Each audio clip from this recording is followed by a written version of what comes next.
वृंदावन की एक सच्ची घटना। वृंदावन सिर्फ एक जगह नहीं, यह वह भूमि है जहाँ हर कण में कृष्ण बसते हैं, जहाँ हवा भी राधे राधे बोलती है। लेकिन क्या आपने कभी सुना है कि इस पवित्र भूमि में एक ऐसी घटना घटी जिसने देखने वालों की रूह तक झकझोर दी, जिसने सिद्ध कर दिया कि कृष्ण आज भी जीवित अपने भक्तों के साथ हैं। नमस्कार दोस्तों, आपका स्वागत है हमारे YouTube चैनल में। आज की यह घटना का शीर्षक है वृंदावन में एक ऐसी सच्ची घटना घटी जिसको सुनकर आपके रोंगटे खड़े हो जाएंगे। तो दोस्तों, अंत तक ये वीडियो ज़रूर देखिएगा और अगर वीडियो अच्छी लगे तो वीडियो को लाइक कीजिएगा, चैनल को सब्सक्राइब ज़रूर कीजिएगा। आइए बढ़ते हैं हम इस कहानी की तरफ।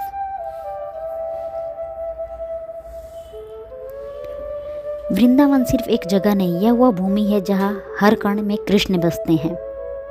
यह घटना वृंदावन में एक छोटे से परिवार में रहने वाले एक बुजुर्ग दंपत्ति की है। बाबा का एक ही सहारा था, उनके छोटे से ठाकुर जी लड्डू गोपाल। हर सुबह उनकी पूजा, भोग, सेवा गोपाल जैसे उनके बेटे हों। लेकिन एक दिन अचानक बाबा की तबीयत बहुत खराब हो गई। डॉक्टर ने कहा अब ये ज़्यादा दिन नहीं है। बाबा को सबसे बड़ा डर था, उनके बाद लड्डू गोपाल की सेवा कौन करेगा। बाबा ने रोते हुए कहा, हे कन्हैया, मुझे अपने पास बुला लो, पर मेरे गोपाल की सेवा किसी से बिगड़ने मत देना। बाबा 2 दिन बाद गोलक धाम चले गए। घर में अकेली रह गई उनकी बूढ़ी पत्नी मैया। उन्होंने पूरी कोशिश की सेवा करने की, लेकिन शरीर साथ छोड़ रहा था। एक रात मैया चिंता में डूबी थी, तभी उन्हें आवाज़ सुनाई दी। कोई धीरे धीरे खिड़की खटका रहा था। उन्होंने सोचा हवा होगी, लेकिन फिर टुन टुन टुन टुन आवाज़ वही थी जैसे गोपाल की पायल चलते समय बजती है। मैया डर गईं। कौन है वहाँ? लेकिन बाहर कोई नहीं। अगले दिन सुबह जब मैया ठाकुर जी के पास पहुँची तो उन्होंने देखा गोपाल की कपड़ों पर मिट्टी लगी हुई थी, जैसे कोई उन्हें ज़मीन पर घसीट कर लाया हो। मैया ने सोचा कहीं चूहा तो नहीं, लेकिन मूर्ति जहाँ थी वहीं पड़ी थी, हिली भी नहीं थी। यह अजीब घटनाएं रोज होने लगी। कभी गोपाल के पैर गीले होते, कभी उनके मुकुट में घास फंसी होती, कभी उनके पास जंगल की मिट्टी पड़ी मिलती, कभी कमरे की खिड़की खुली मिलती। मैया समझ नहीं पा रही थी कि ये सब कैसे हो रहा है। एक दिन रात में वह सो नहीं पाई।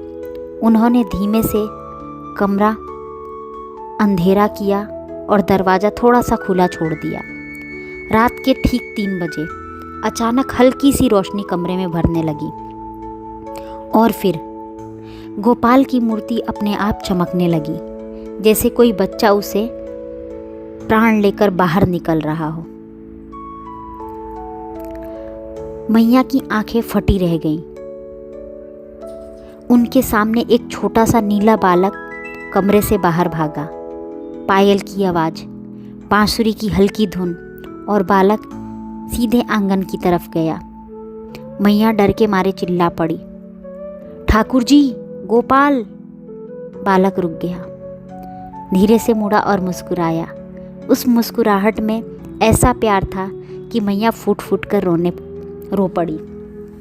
बालक बोला, मैया डर मत, जब तक तुम हो मैं तुम्हारे साथ खेलूँगा और बाबा के जाने का दुख भी बांटूंगा। यह बोलकर वह बालक धीरे धीरे हवा में विलीन होकर फिर से मूर्ति में समा गया। मैया वहीं बेहोश हो गई। अगली सुबह भक्तों ने देखा कि मैया के हाथ में गोपाल के चरणों की धूल थी, जो सिर्फ तब आती है जब भगवान स्वयं चलकर किसी को छू लें। भक्तों ने पूरी घटना सुनी। कुछ ने विश्वास किया, कुछ ने नहीं। लेकिन उसी दिन रात में पूरा गांव, पूरा वृंदावन एक अद्भुत दृश्य का गवाह बना। मध्य रात्रि में ठाकुर बांके बिहारी मंदिर के कपाट अपने आप खुल गए। वहाँ के सेवायतों ने बताया, आज रात बिहारी जी स्वयं निकले हैं किसी भक्त की रक्षा के लिए।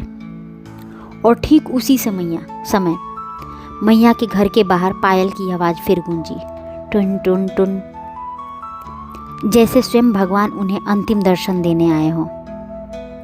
3 दिन बाद मैया भी बाबा के पास चली गई, लेकिन चमत्कार यहाँ ख़त्म नहीं हुआ। लोगों ने देखा कि मैया के प्राण त्यागते ही लड्डू गोपाल की मूर्ति हल्की सी मुस्कुराई। उनकी आंखों से एक छोटी सी चमकीली बूंद निकली, जैसे किसी ने धन्य होकर आंसू बहाया हो। और तभी आकाश में बिजली सी कौंध उठी, जैसे वृंदावन ने स्वयं कहा, जिसे भगवान से सच्चा प्रेम है उसे प्रेम करने भगवान स्वयं आते हैं। यह घटना आज भी वृंदावन की गलियों में सुनाई जाती है, क्योंकि जहाँ भक्त और भगवान के बीच सच्चा प्यार होता है, वहाँ चमत्कार होना तय है। अगर आप भी ठाकुर जी से प्रेम करते हैं तो याद रखिए, वह कभी अकेला नहीं छोड़ते। राधे राधे, जय श्री कृष्णा। दोस्तों, आप अगर यह कहानी आपके दिल को छू गई हो तो वीडियो को लाइक कर दीजिएगा, चैनल को सब्सक्राइब करना ना भूलें, क्योंकि मैं ऐसी ही कहानियाँ आपके लिए, सच्ची घटना पे आधारित कहानियाँ आपके लिए लेके आती रहती हूँ।